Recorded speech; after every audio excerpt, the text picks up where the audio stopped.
Well, good morning from Glasgow. We're glad folks could join us.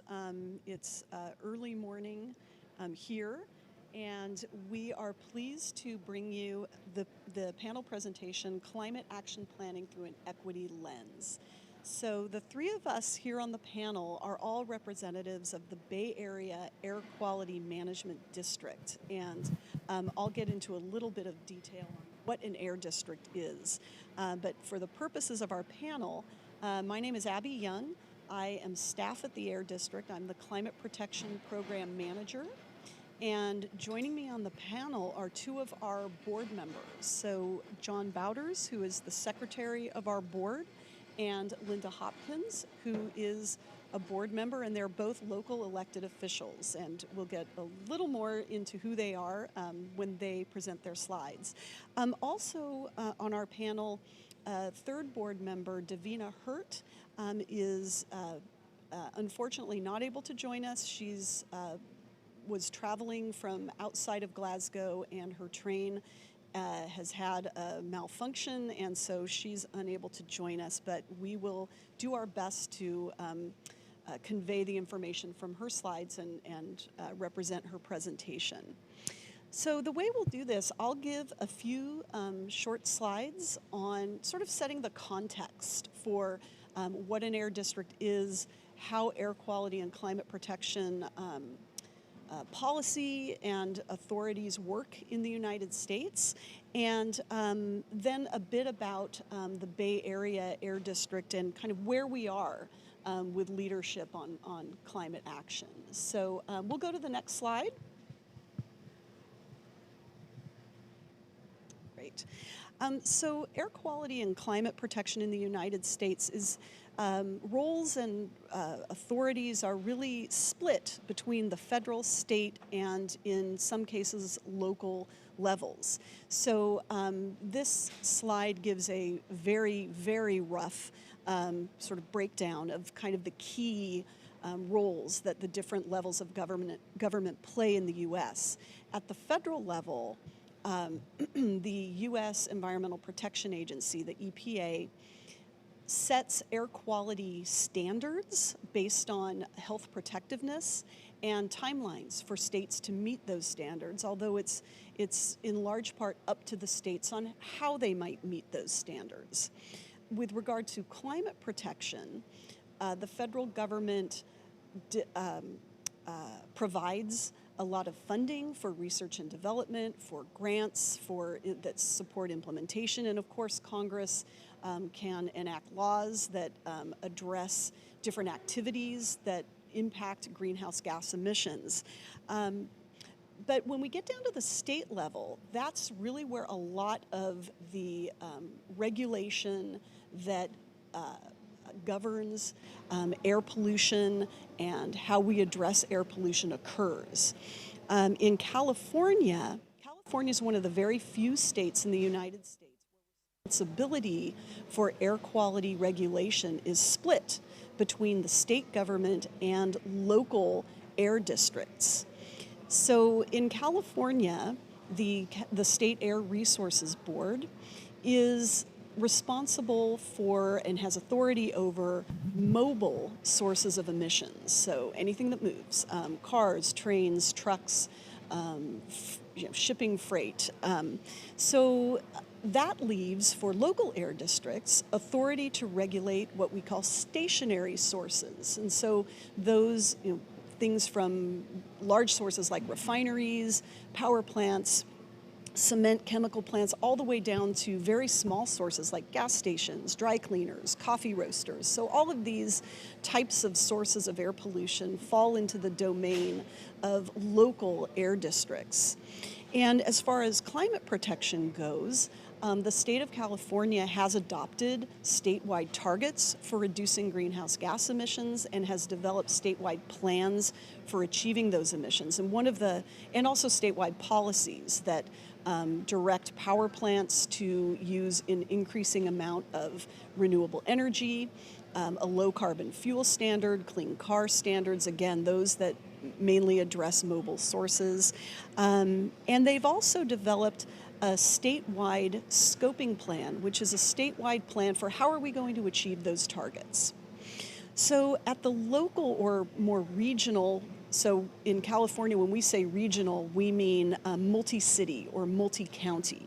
And when we talk about the Bay Area Air Quality Management District, we're talking about the San Francisco Bay Area. And California has 35 different local air districts, and the San Francisco Bay Area Air District is the second largest, right behind the LA Area Air District. Air districts, we can, as I mentioned, regulate stationary sources of air pollution, but when it comes to climate protection, the Bay Area Air District is really the one of all the 35 air districts in California that's really been out in front and working on climate protection. We have a regional plan to address greenhouse gas emissions, and a cornerstone of our climate protection program is supporting the cities and counties of our region in developing and implementing local climate action plans. Next slide. So as I mentioned, in California, there are 35 local air districts, and here you can see in California in the red, that's our region. So we span the better part of 9 counties that reach from the northern part of our region in the beautiful wine growing country all the way down to Silicon Valley in the south. It's a populous region, about 7 million people and about 5 million cars, and both those numbers are expected to grow significantly in the next 10 years. Our agency has a staff of about 400, and we are all sorts of different people with different disciplines. I'm an environmental planner, but we also have engineers, scientists, lawyers, inspectors. We have a crew of about 70 inspectors that go out and visit all these different local sources of air pollution. We also are governed by a 24-member board of directors, and that board is composed of locally elected officials from the cities and counties of the Bay Area. And talk a little bit more about that as I introduce 2 of them later in the presentation. Next slide. So California is the 5th largest economy in the world, and the San Francisco Bay Area is the 19th largest economy in the world. So we produce a lot, we consume a lot, and we produce a lot of greenhouse gas emissions. But we're also trying to address the issue of being a large source and a large contributor by thinking about transformative policies and actions that we can take to demonstrate leadership and try to help the state of California achieve our aggressive greenhouse gas reduction goals. So for example, in the Bay Area about 2 years ago, cities started adopting bans on natural gas in new developments. So now we have 40 cities in the state of California that have adopted such policies. And I think when this began, and perhaps still today, this is leading not just California and the United States, but potentially most of the world in this kind of transformative policy. We've also adopted policies in the Bay Area that have been replicated and gone nationwide. So for example, the concept of financing renewable energy and like solar photovoltaic panels and energy efficiency projects on your home through your property taxes. Also the idea of cities and counties becoming their own electric energy programs, in part bypassing local investor-owned utilities. So these are innovative and very transformative policies and practices that we've kind of flagshipped here in the Bay Area. Next slide. And then finally, I wanted to say something about the Bay Area and why we feel a responsibility to take leadership in the climate space and why we feel we're well equipped to do so. We have a culture of innovation in the Bay Area. We have a very forward-thinking, progressive electorate that elects very forward-thinking, progressive elected officials. We have a very engaged community, and we have a vast network of dedicated community and environmental organizations. So that really sets us up for taking strong and significant action. And the rest of our panel is going to be talking about how we do that in different areas of climate protection and how we are trying to do that with an increasing sense of equity and environmental justice. So with that, next slide, I'm going to literally hand the presentation over to John Bauters, who is a city council member from the city of Emeryville, and he serves on our board of directors, and he is an officer on our board of directors. He's the secretary, and so in a couple of years will be chairing our board. So Director Bauters is going to give the first few slides of Davina Hurt's presentation, and then he'll hand it back to me. Next slide, please. Good morning to our international guests and to everyone back in the United States who stayed up to see this presentation live. Thanks for joining us this morning, and thank you, Abby, for kicking us off. My name is John Bauters. I'm a council member from the city of Emeryville and the board secretary to the Air District in the Bay Area. And we're going to have a conversation about several items related to how the Air District uses equity as a lens for developing regulatory emission standards around the Bay Area and addressing climate change. And the first thing we need to do is we need to talk a little bit about something familiar to Americans, but perhaps not as commonly understood or known to our international partners, which is the history of redlining and other forms of racial and environmental injustice in the United States. And at a high level, this is an entire college course if you really want to understand the subject matter. But at a high level, what's really important to know, and you have an image on the slideshow right now of the East Bay. In fact, my community is right up there on the north end of that image. And redlining historically was a series of practices that were designed to extend racial injustice that was codified in the United States. So the origins of racism date back to the time in which people were brought to the United States for purposes of being enslaved to work essentially as non-humans. And over many generations, unfortunately, in our country, the dark history of racism has played out in a way that is essentially morphed racist policies into being indoctrinated into other types of laws. And so Jim Crow laws, the Black Codes, there are a series of periods in the United States history in which communities of color in particular have been marginalized, excluded, or deliberately removed from communities in order to further the goals of a racist agenda and a white nationalist mentality. And redlining is one of the more recent ones, and it's relevant to our conversation because it has a very integral role in understanding how you have to move back through the chaos it created in order to develop a more just and equitable community. And at a high level, it's essentially a set of zoning practices tied to financial opportunities.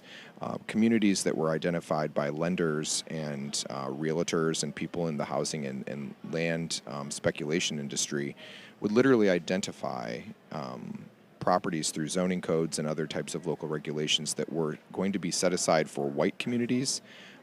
Those were usually designated in blue and green. And other less favorable communities, such as Latino or Asian communities, were usually identified in yellow, and African American communities were identified in red. And you were often prohibited, in fact, usually prohibited, from acquiring loans to purchase properties in areas that were redlined away from you. You could not own property. There were actual covenants and deeds. They still exist in many property deeds today still literally say no Negro may purchase this property. So there's a lot of work that still needs to be done, and this is not the distant past for American history by any means. But the reason these communities were outlined this way, it's not by accident that they're done this way. And when people think about segregation in the United States, they often think it's a de facto form of segregation. It's not. It's very much manufactured. Segregation in the United States was largely designed to preserve desirable communities for people who were white, who had access to resources, and to essentially relegate less favored community demographics, African Americans in particular, to areas that were proximate to pollution sources. So industry, factories, refineries. And in fact, when the United States built the interstate highway system in the 1950s and 60s, much of that was designed to steamroll right through African American redline communities. And so what you have is you have generation upon generation of these communities being exposed to toxins and pollution and emissions at higher proportions, and most of the health inequities we experience today in the United States between racial demographics is derived from these land use and zoning practices that we've had for quite a while. So in order to address that, government must partner not with itself, but with the communities that have been impacted by this and really elevate their voices in order to achieve and assure environmental justice for everyone. Next slide, please. So high level, just as a concept for the background here on what we're going to talk about, AB 617, that's Assembly Bill 617, that's state legislation that was approved by the California legislature in 2017. And it basically was looking to identify and promote ways to take overburdened communities that had borne the brunt of environmental injustice and racism for decades and prioritize them for state investments. And this is outside of our cap and trade program, which is also something that California is a leader on. We're attacking the environmental crisis in a number of fronts, but was really designed to be a response to community concerns that investments from cap and trade would not reach back and be reinvested into the most harmed communities. So the state prioritized partnering between local and regional governments and communities of concern to find solutions to the things that have been unaddressed for a very long period of time, and to partner in identifying what the solutions and investments should be. And so you see on the map there, the state identified a series of communities that have historically been overburdened with pollution and in need of investment. Next slide, please. And looking at a microcosmic level, the 9-county region of the Bay Area, several of those were in the Bay Area, and 2 of them highlighted on this slide in blue were the first 2 that the Air District picked up. So we are in a progressive sequence of identifying communities that will be next for us to do investment plans with, and we essentially work at a community level with stakeholders, non-government organizations, community leaders, people directly impacted by these issues, faith groups and others, to build a community action team. They identify where the problems that need to be regulated, tested, enforced are. We're already doing some of that work, but we ask the community to help lead us in identifying ways to improve our work. And then what we do is we develop a community action plan that the community develops over a period of time, is approved by the board, and we submit to the state as part of our AB 617 requirements, which we then use to begin making investments in those communities in line with the plan's goals. And so you'll see here, West Oakland was the very first one in the state. I live a block from West Oakland. West Oakland was the first one in the state, one of the most overburdened communities in the state that's next to the Port of Oakland, the I-880 freeway, steel and smelting factories and other large emitting polluters. And we recently, just past year, just approved Richmond San Pablo as the second one, and you'll see East Oakland. The Stationary Source and Equity Committees recommended East Oakland to be our third community action plan. So each year we are taking one of these up, going through the process and beginning the job of working hand in hand with the community to reinvest in their future. And so with that, I'm going to pass back over to Abby for the balance of Davina's presentation. And next slide, please. So thank you. That was an excellent description of how we've begun this robust engagement process with communities. And while it's been focused on air quality and local air quality and health impacts, I'm going to pivot this now back to climate protection. First, we all know that this is a very urgent issue. That's why we're all here today and listening at home. We know that we're out of time. climate change has been described as a code red for humanity. And what we do know as well is that across the board, every single type of impact that we experience from climate change, heat, drought, storms, wildfires, floods, rising sea levels. These are all impacts that affect these overburdened communities the hardest. Next slide, please. So this is definitely an equity issue and an environmental justice issue, as much as health risk exposure due to air quality. Low income, and next slide, please. So what we try to do is we take the model that we developed over the last few years that John described in how we work with these very burdened communities, highly impacted communities on air quality issues. And we think, okay, how can we transition that model and apply it to how we are addressing climate change? And how we work with local governments and local communities on reducing greenhouse gas emissions, developing local climate action plans, and implementing those plans. So, first we want to, strategically try to focus more, an increasing amount of our efforts on the most vulnerable communities in the Bay Area. We want to engage different types of leaders.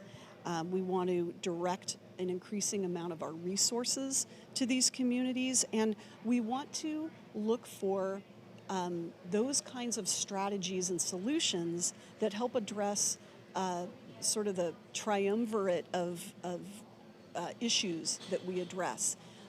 Air quality and pollution reduction, health risk exposure, and reducing greenhouse gas emissions. So when we can find solutions that address all three of those issues, the win-win-wins, that's where we want to be strategic and tactical. Next slide, please. So I'm going to give an example of one of those projects. It's called the Bay Area Healthy Homes Initiative. And this is first we began working on this as a pilot project last year, and this year we're expanding it into a larger portion of the Bay Area.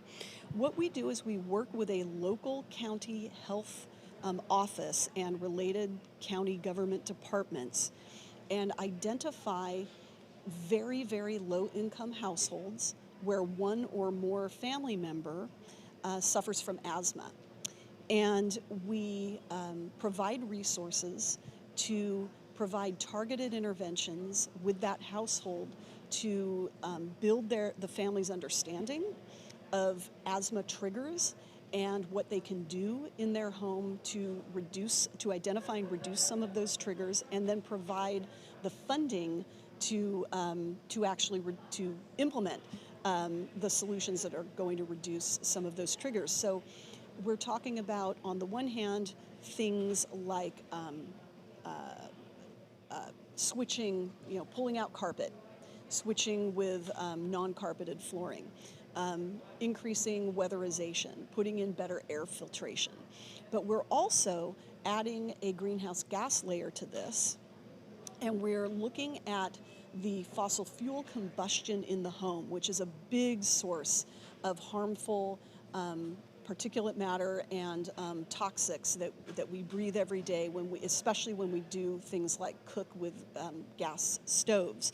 So we're looking at both reducing the amount of combustion through energy efficiency upgrades and then also electrification, so switching from natural gas end uses in the home, space and water heating, clothes drying, and cooking, to electric end uses. And so again, there we're addressing local air pollution and local toxics, the health risk that people are exposed to, and reducing greenhouse gas emissions at the same time.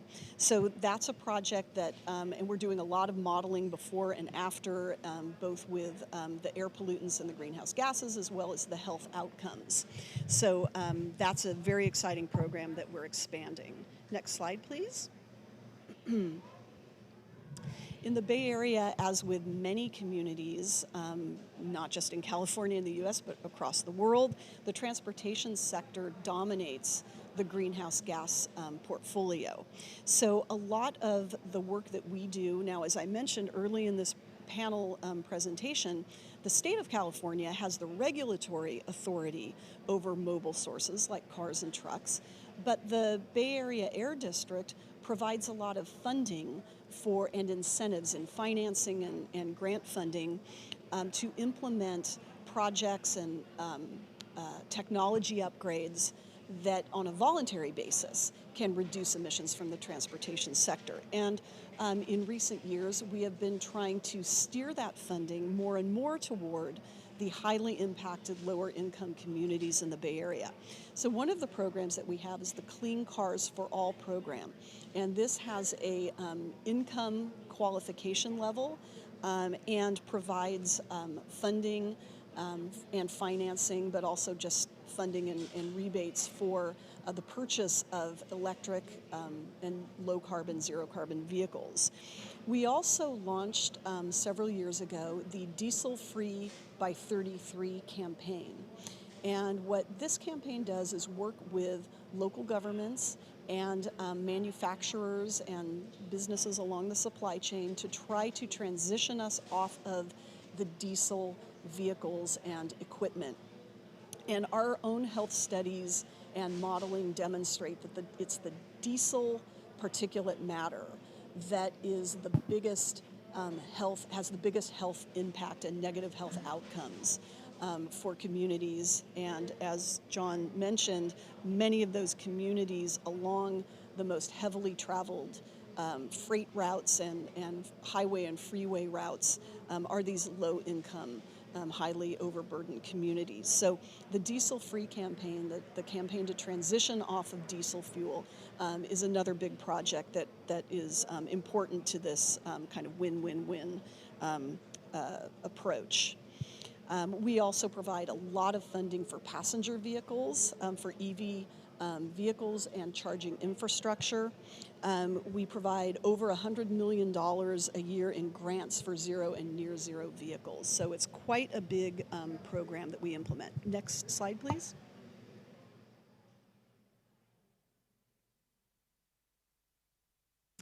One of our regional government partners is the Metropolitan Transportation Commission. And they are responsible for developing a regional transportation plan. And that plan, by state law, has to also address the nexus between transportation, jobs, and new housing. So basically, we want to put new housing near jobs and near transportation hubs to try to limit vehicle trips and increasing vehicle miles traveled or vehicle kilometers traveled. This plan, the Air District works very closely with the Commission in developing this plan, and it really, they just did an update this year, and it really goes kind of above and beyond traditional regional transportation planning. It addresses affordable housing and renter protections. It includes things like broadband internet accessibility and green buildings. So all of these things are part of the package, and it's very hard to disengage these different things from our development patterns and how our transportation systems and infrastructure develop. So regional transportation and housing planning is also a very important part of this picture. Next slide. So where do we go from here? Well, we double down. We think we've made great progress, and we've made a good change in direction to be focusing our efforts in planning and resource allocation toward these overburdened communities and the way that we work with these communities and engage these communities. But we need to do more. We need to more fully integrate this approach into our climate strategies and programs, and we need to expand this approach to all regions of the Bay Area. So with that, we're going to transition now to another topic. Next slide, please. Wildfires, vulnerable communities, and rebuilding with resilience. California has definitely had its share of impact from wildfires in recent years. One of the hardest hit areas of our region has been Sonoma County, which is in the northern part, again, the beautiful wine-growing region of the Bay Area. And here to talk about the real on-the-ground experiences is Lynda Hopkins, who is a county supervisor from Sonoma County and a member of our board of directors. Lynda. Thank you very much. In addition to serving as the chairwoman of the Board of Supervisors in Sonoma County, I also have the opportunity to serve on the Regional Climate Protection Authority as well as Sonoma Clean Power. I feel like sometimes our motto in California is, why have one committee when you can have 10, all striving for the same goal? And so, of course, collaboration is always a constant goal and challenge. You know, where I come from, we don't have the luxury of just thinking about climate change. We are really forced every single day to grapple with the reality of a changed climate. Next slide, please. And before I talk a little bit about the impacts in Sonoma County, I want to acknowledge that this is absolutely a global crisis and one that is already well underway. I have met folks at this conference from all around the world who are struggling with the same challenges that we are in Sonoma County, which is the impacts of wildfire as well as flood and drought, essentially the increased frequency and severity of extreme weather events. Next slide, please. Sonoma County has experienced 7 wildfires over the past 4 years. And in 2017 alone, we lost 5,334 homes, pretty much overnight. Tragically, our residents were forced to flee, often in their bathrobes and slippers, from an absolutely just onslaught of a firestorm. Tragically, 44 people lost their lives, and many of them perished in their cars when they were unable to open their garage doors, or in their swimming pools when they were trying to take refuge from the heat and flames. So this is something that hits very close to home and is very personal for all of us. Our children have been impacted too, and many Sonoma County children wake up from nightmares in the middle of the night thinking that the fire is going to come and get them. So we are also looking at issues of, quite frankly, generational trauma caused by these repeat wildfire disasters. And for our children, summers are no longer carefree. It's fire season, it's smoke season. Our children know how to look at air quality monitors and sort of find out whether or not they can go outside to play in the morning.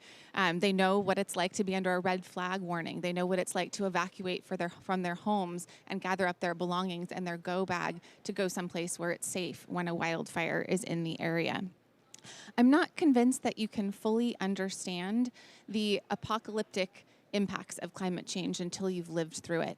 You can learn in school that aluminum melts at 660 degrees Celsius, and yet it's something entirely different to go into a neighborhood that has just been reduced to ash and rubble and see what an aluminum melted hubcap looks like when it runs down a driveway in this sort of little silver stream.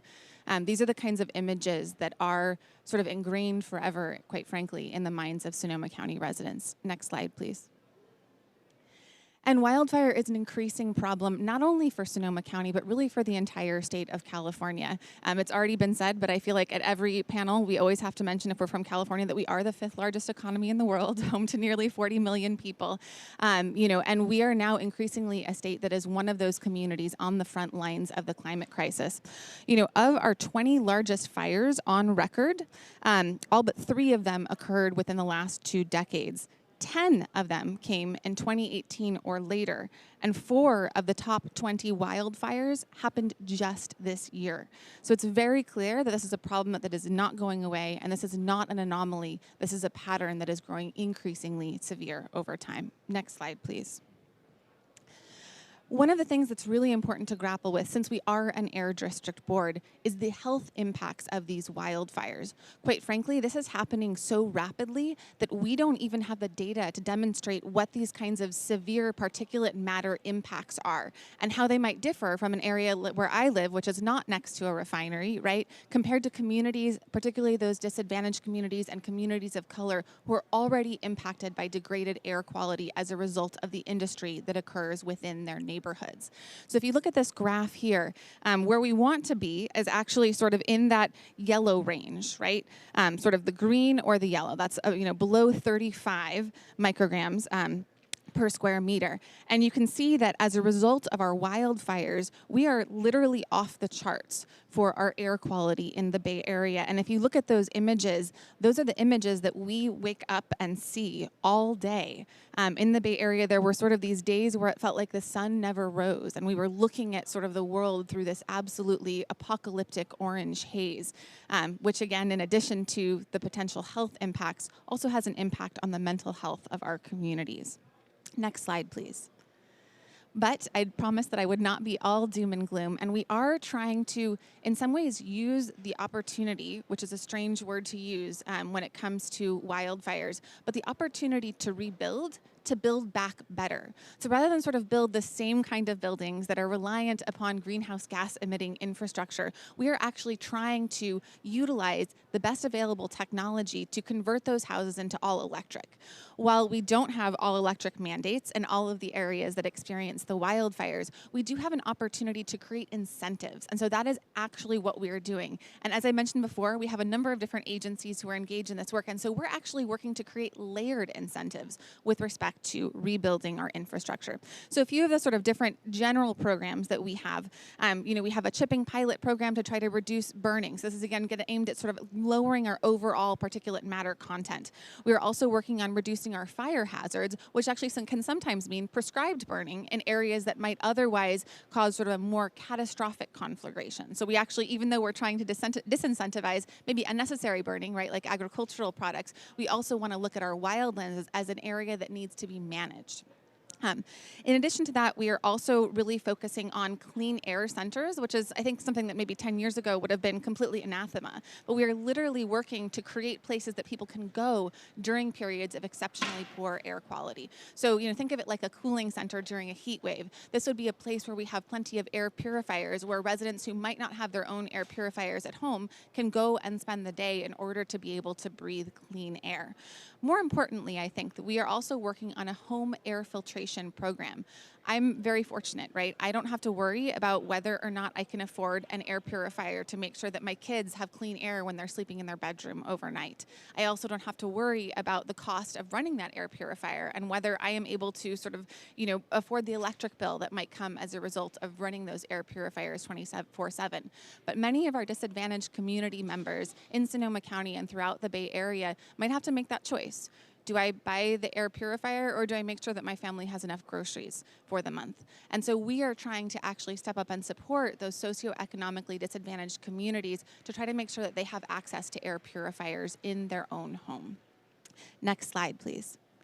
Now, this gets at a little bit of that Build Back Better program that I was describing, where we are actually trying to make sure that we aren't just kind of repeating, quite frankly, the same mistakes of the past. I think it would be a huge shame if all of the homes that were lost were rebuilt in ways that actually further exacerbate the climate crisis. Next slide, please.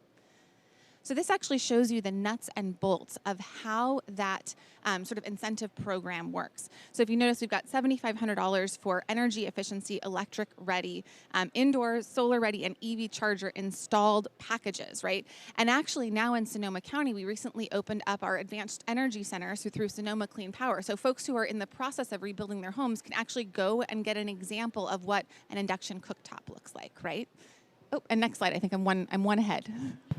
This is what I'm talking about right now. Just waiting for the next slide. There we go, perfect. So this kind of explains how the incentive structure works. And the incentive structure actually goes up to $12,500 for sort of an all-electric home rebuild. And then we also are struggling right now in the Bay Area with what's known as public safety power shutoffs.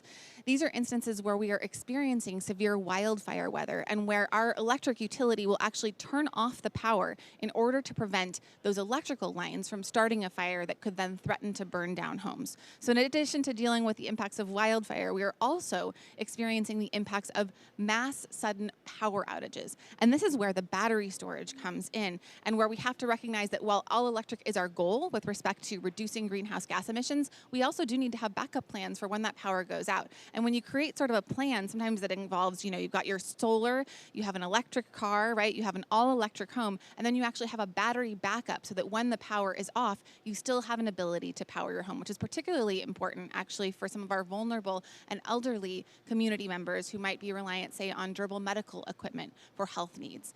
So this is actually a really exciting program and an exciting package that we are working on. Next slide, please. I also want to mention, that this is sort of an effort that goes beyond the Bay Area.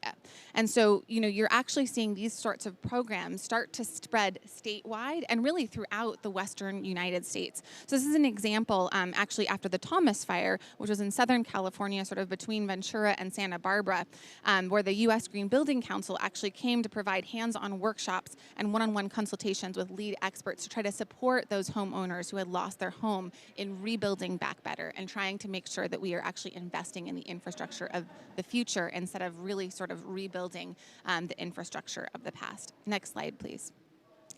And I will say that the state of California has taken an absolute lead role in resiliency initiatives. As I said before, this is a statewide problem, and it is one we are forced to grapple with each and every year.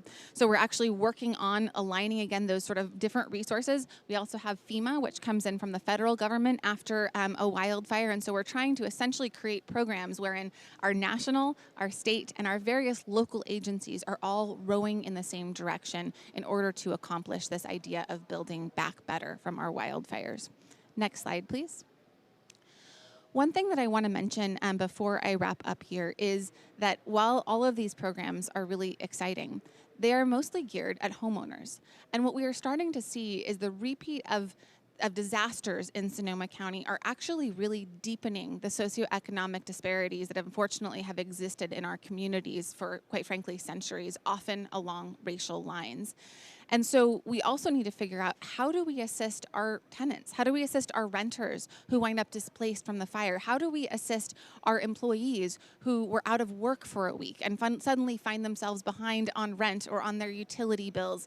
While I think we are getting at that infrastructure piece, which is really, really critical, we're not really getting at the social infrastructure piece. And so I am concerned, since we're talking about climate action with an equity lens, that we need to be having robust conversations in California, but really throughout the United States regarding things like universal health care, paid family leave, disaster leave, the sorts of systems that can pick folks up when they're in the midst of a disaster.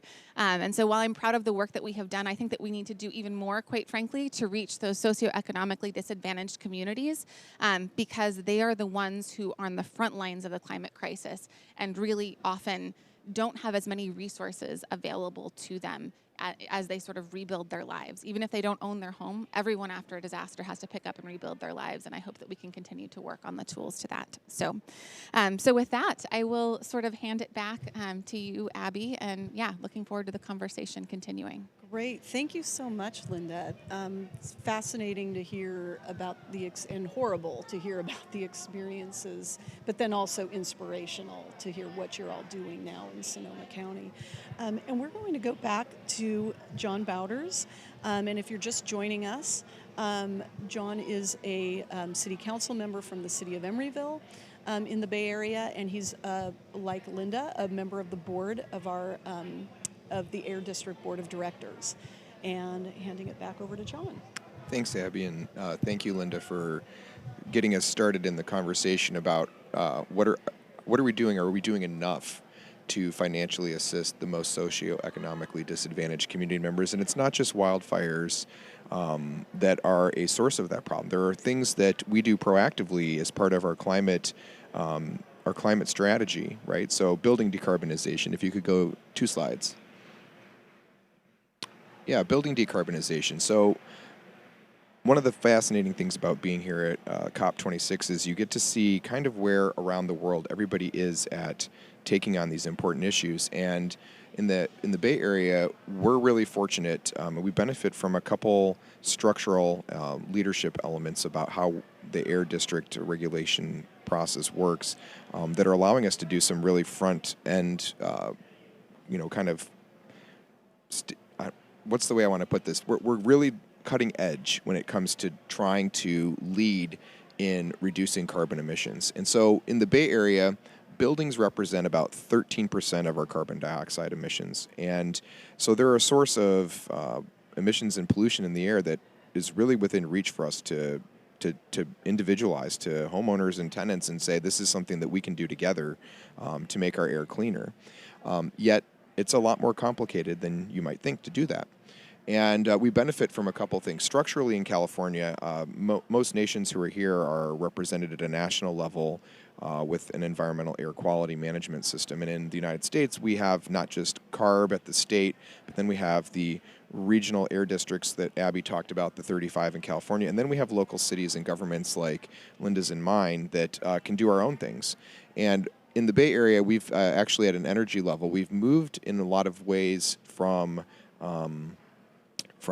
fossil fuel-based electricity to renewable energies. So a lot of the electricity in the Bay Area is being derived from wind and hydropower and solar, which gives us an opportunity to actually make an entire mode shift away from natural gas in the home, as we've talked about a little bit already, to an electric-based infrastructure in homes. And so building decarbonization becomes one way in which we as a region can significantly reduce emissions, but the big issue is how do you do that equitably? Next slide, please. So as I just mentioned, there's 51 cities in California. 42 of them are located in our 9-county region, which have adopted policies that will ban or limit natural gas in new construction. Under the California State Building Code, we have authority as local governments to do something called REACH codes, which are essentially the opportunity to go beyond the state building code as it relates to certain types of infrastructure elements or requirements or design to allow local governments to do this. And so many cities have seen the state's climate goals, the action steps that have been requested of local governments to help achieve net emissions reductions, and they're motivated by that. They're motivated by the climate emergency. They see the kinds of things we just heard from Lynda talk about right in their backyard, literally. And so responding to the public demand to make our communities more sustainable and resilient and clean, many Bay Area cities have and counties have taken the initiative to adopt REACH codes and begin their own process of accelerating things that we're trying to do at a regional level. We are essentially incentivizing and promoting them to take that on even faster as they can. And so that's something happening right now. Next slide, please. But then you reach the reality of what does it cost to decarbonize a home? And this is where you kind of start to begin to encounter some of the legacy issues that we talked about at the very beginning of this presentation about how socioeconomic status in the United States in particular is largely derived from historic racial inequities, and environmental justice issues continue to follow that to this day. So here you have a simple example of what it's like to build natural gas out of an infrastructure, to make a conversion as opposed to a new construction item. And you see up there a number of different costs, right? So you have everything from piping in and out conduit, you have in-home improvements, and then you have technology components that need to be changed on apparatuses to do something as simple as a water heater or a furnace. That's really kind of the scope of what we're talking about right now. It's a handful of home appliances that are the largest contributors to carbon emissions in the home and in the community. But when you do a rough estimate total, you can get very quickly to $7,000 in improvements for a home. Now, that is out of reach to most Americans. In fact, in the United States, about 40% of Americans could not afford a one-time $500 emergency today if it faced them. That's a very unsettling fact. So when you think about, well, we want to try to promote and incentivize, and we have elected leadership and state leadership and climate incentives for us to move forward towards building decarbonization quickly, the reality you run into is, well, how do we help make it affordable for people to do this in a way that makes them embrace being part of climate change innovation? So for every $1,000 of increase in a home's price, roughly about 10,000 people in California become priced out of affording their home. And so when you think about it, that's about 70,000 families that are priced out right there over a simple $7,000 home improvement related to swapping out a natural gas water heater or furnace, for example, and converting to a fully electric appliance that perhaps relies locally based on community energy standards on renewable energies. So essentially turning a home into an almost carbon-free participant in the community. Next slide. And this is going to become an even more difficult problem because as we begin to actually migrate, our good work actually can yield new challenges. So the cost of gas has been increasing at a far greater rate than the cost of electricity prices. And while that's good, we'll let that. Good morning. There's an announcement. We kindly remind you to wear your face mask over your mouth and nose at all times. Okay, make sure. Time in the conference, unless you are seated in a room with appropriate distance, or while seated or I don't know if they can drinking, hear that. or are medically exempt. Make sure you wear your face mask is what I'm being told. Okay, so back on this slide, the cost of electricity isn't increasing at the same rate as gas, but what that means is that once you can switch to electric, it's actually going to become more affordable to you, right? So making the switch to electric is actually an incentive. However, there's that initial hurdle, which is if you can't afford that last slide, making that change, you're actually on an even worse financial trajectory because the cost of gas is going to become more expensive. When there are fewer users of the natural gas system, the cost of maintaining that system continues to remain the same, but becomes more expensive to the smaller number of people using it. So those least able to afford that transition are going to be the ones stuck paying higher and higher gas prices. So who is that going to be? Again, that comes back to communities of color, Black, Indigenous, other communities of color in the Bay Area and across our country who have already been disinvested, who have been redlined historically into neighborhoods that are overburdened. And now, as we try to make this energy and climate impact change to renewable, sustainable, and resilient design, they're economically disadvantaged to making that change, which means they're going to be left holding the purse for supporting the natural gas system until it goes away. Next slide. So we need to change that. So 43% of Californian households are lower median income and or renters, and they're underserved by the conventional incentive financing programs. So Abby, talked a little bit about how there are some financial incentive programs, but the amount of money that's made through a grant is often not enough money to make the cost completely attainable. And so there are gaps that exist, and even those gaps can be financially out of reach for low-income people. Next slide. So what we do? Well, we go straight to the community. We ask the community, what is it that they need? There's no greater, more important question than asking people what they need, what they want, and what they need, rather than surmising or telling people what we think they need. And so when you listen to them, you actually start to identify what is really at the heart of their concern. Is it really, I don't want to make a change to an electric home appliance? Not actually. If you listen to what they're saying and you read some of them up here, I can't afford the upfront costs. What happens when the power goes out? I can't get a loan because of my low credit score. There are a lot of things here that indicate more concern about the financial insecurity and other priorities that people have that are preventing them from making the change. So it's a cost barrier and it's a priorities assessment that people are making of their own needs. Next slide. So the key is a community empowerment program. So when you actually start to talk to people about what it means to build and electrify communities and move away from natural gas and other carbon-based emission sources, what you find is that people want and need other things that, when those needs are met, can help us achieve the climate goals. Housing affordability. The more affordable housing is, the more dispensable income people have, and it makes it possible for them to make these other types of changes. Healthy and safe homes, right? Family safety and family structure is critical. Children's health and welfare is critical. If those things aren't being met at home, moving from a natural gas furnace to an electric furnace is not a priority. Energy costs. People want to know what they're going to be able to pay every month so they can put food on their table and take care of their families. And addressing climate change impacts. People care about the environment. They want the environment to be clean.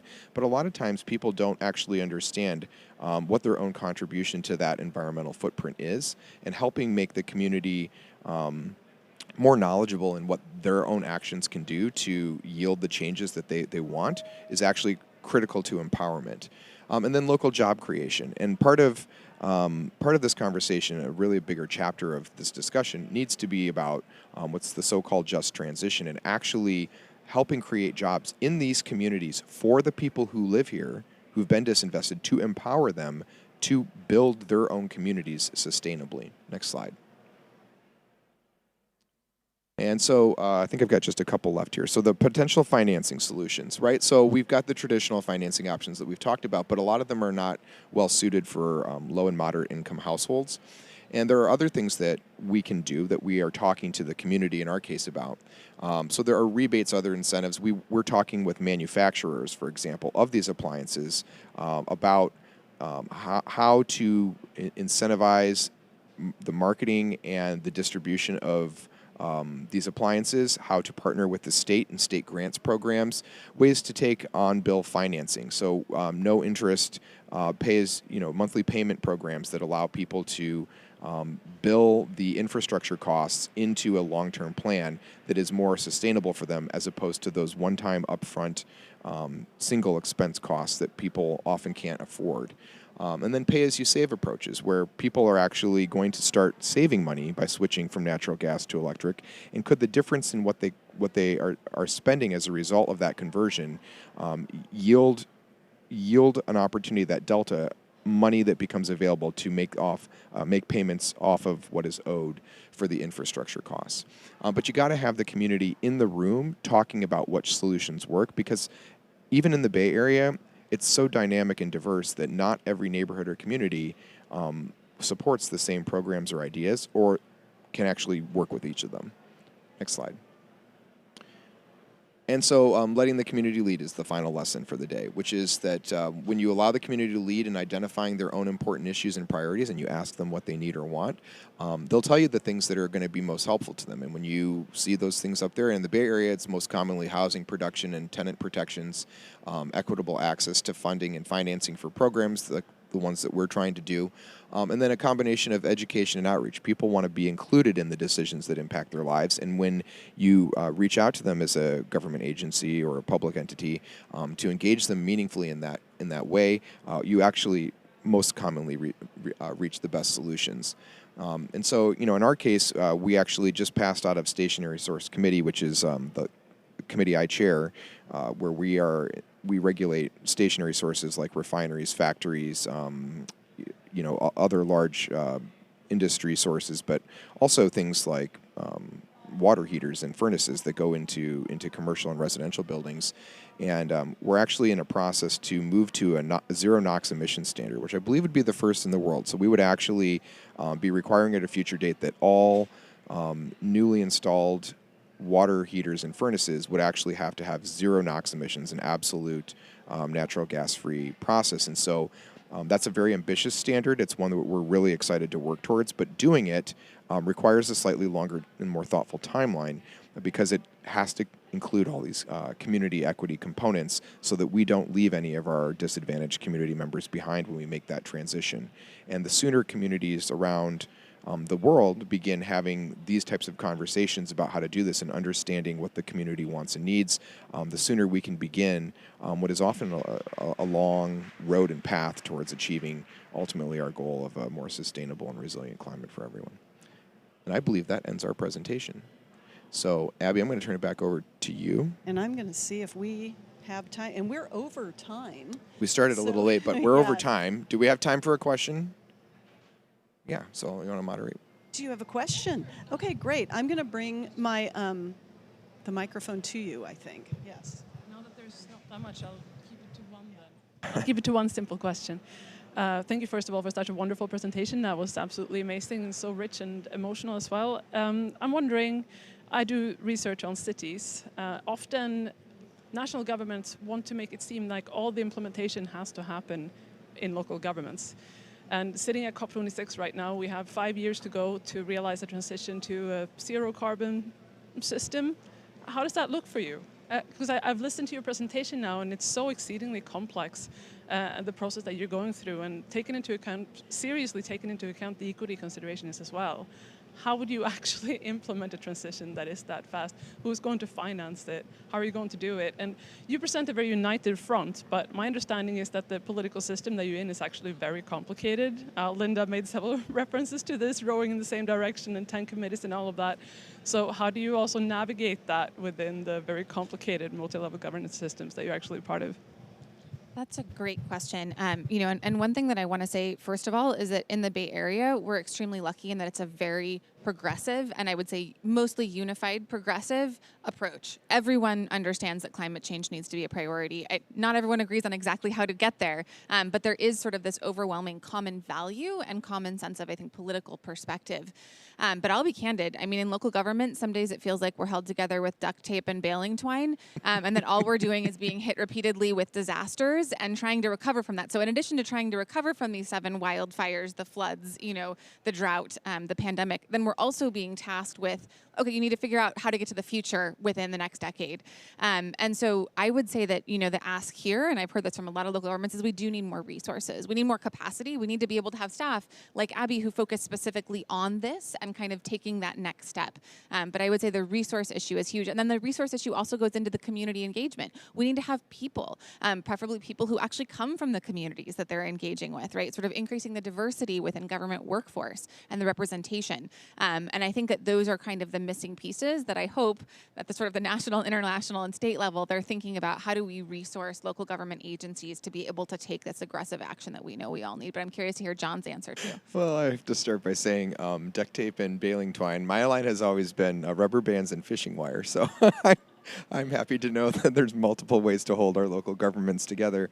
I agree, and I would say there's when to your question about how do we all make it work, it is a very complex system. Federalized system is very complex for our country, and we don't agree sometimes between levels of government. We think they don't do enough or they don't prioritize this or that enough ways, and a lot of times the state will pass a regulation or a law that gets sent down to us to as an agency to put further meat on the bone, and then it comes back to the city and the county to implement it, to your point, right? And it becomes a real challenge for some cities and counties, especially mine is the 100th out of 100 in size. Out of 101 cities in the Bay Area, we're 100th in size. And so I have a 1 square mile city that I represent, and I still have an obligation with entire staffing departments of 1. I have 1 person in my housing department, 1 person in my environmental services department. How am I supposed to accomplish these climate goals that are passed down to my city and still just do the day-to-day functions of my town, right?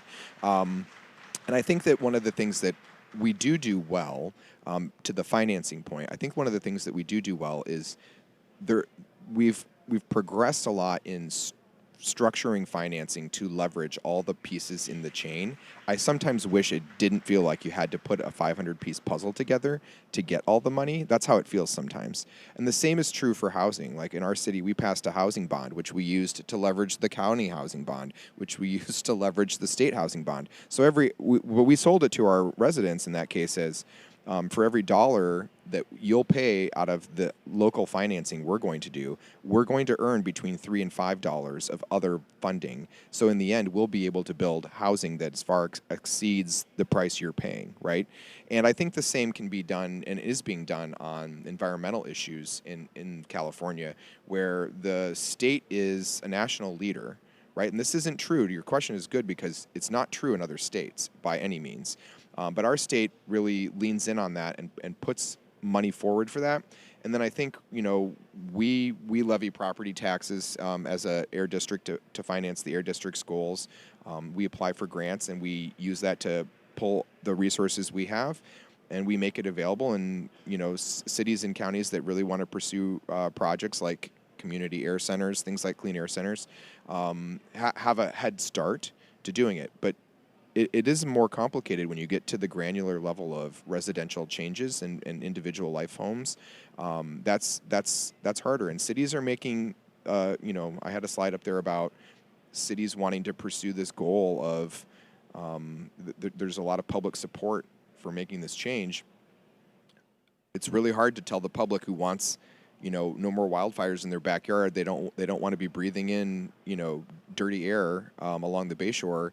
They want us to make these changes. They're supporting those changes, but not everybody can move with those changes. So I think that the other component of it is prioritizing the resources we do have for the people who need them the most, and also making the transition in a very deliberate manner.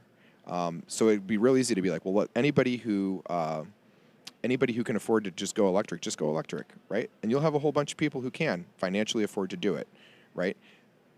But as I said, then the whole system, the whole natural gas system is now being paid for by the poorest people, right? So it's kind of like when we put incentive money out, we need time to do that and move cohorts of people who are socioeconomically disadvantaged. We need the time to move them with everybody else so that the system isn't being funded or financed, the old system, inequitably by the people who've already been bearing the brunt of the environmental burden. On that note, thank you everyone for joining us in person and online. And we will sign off. And this will be available. Actually, I should say, if anyone out there has any questions, you can send them to climate@BAAQMD.gov. And then we can respond to you. And this recording will be made available in many ways through our individual social media and through the Air District social media as well. So thank you, co-presenters, very much, and have a good rest of the day. Cheers. Take care.